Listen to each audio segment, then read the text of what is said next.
বর্তমানে বাংলায় এসআইআর চলছে। সুপ্রিম নির্দেশে চূড়ান্ত ভোটার তালিকা প্রকাশের সময়সীমা বৃদ্ধি করা হয়েছে। আগামী 28শে ফেব্রুয়ারি প্রকাশ পেতে চলেছে চূড়ান্ত ভোটার তালিকা। এটা স্পষ্ট, এসআইআর পর্ব মিটতেই ভোট। তবে ভোটের নির্ঘণ্ট কবে প্রকাশ হবে তা নিয়ে জলঘোলা চলছে।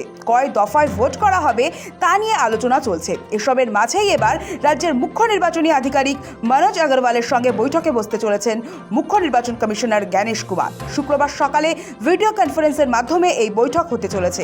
জানা গিয়েছে, এই ভার্চুয়াল বৈঠকে সিইও দপ্তরের শীর্ষ আধিকারিকদের পাশাপাশি উপস্থিত থাকবেন রাজ্যের সব জেলার জেলাশাসক তথা জেলা নির্বাচন আধিকারিক এবং বিভিন্ন পর্যায়ের অবজারভাররা। নির্বাচনকে ঘিরে মাঠ পর্যায়ের প্রস্তুতি, আইন শৃঙ্খলা এবং প্রশাসনিক সমন্বয় সব দিকে আলোচনায় উঠে আসতে পারে বলে মনে করা হচ্ছে।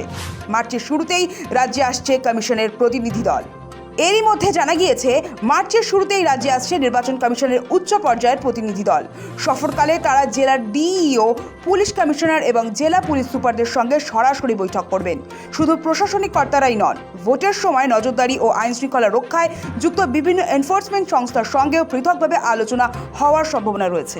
কমিশনের লক্ষ্য নিরাপত্তা ব্যবস্থা ও বিধিনিষেধ কার্যকরের প্রস্তুতি সরেজমিনে খতিয়ে দেখা।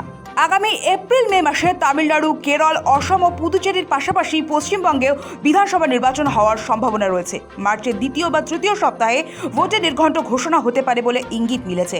রাজ্যের সিইও দফতর এক দফাতেই ভোট করানোর পক্ষে মত দিতে চলেছে বলে সূত্রের দাবি। যদিও ভোট কত দফায় হবে সে বিষয়ে চূড়ান্ত সিদ্ধান্ত নেবে নির্বাচন কমিশনই।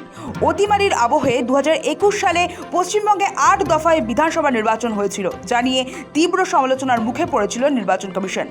তৃণমূল সুপ্রিমো মমতা বন্দ্যোপাধ্যায় সেই সিদ্ধান্তের বিরোধিতা করেছিলেন।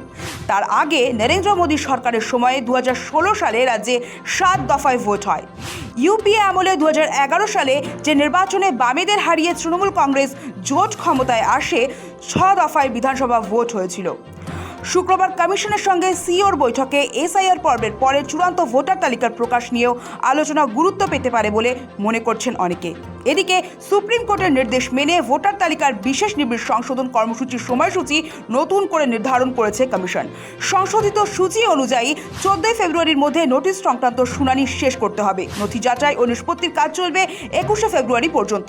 25শে ফেব্রুয়ারির মধ্যে পোলিং স্টেশনের পুনর্বিন্যাস সম্পন্ন করতে হবে। ভোটার তালিকার স্বাস্থ্যগত মান যাচাইয়ের সময়সীমা রাখা হয়েছে 27শে ফেব্রুয়ারি পর্যন্ত।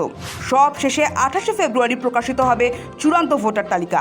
সব মিলিয়ে ভোট ঘোষণার আগে প্রশাসনিক ও নিরাপত্তা প্রস্তুতির বাস্তব চিত্র খতিয়ে দেখতে একাধিক স্তরে সক্রিয় হয়েছে নির্বাচন কমিশন।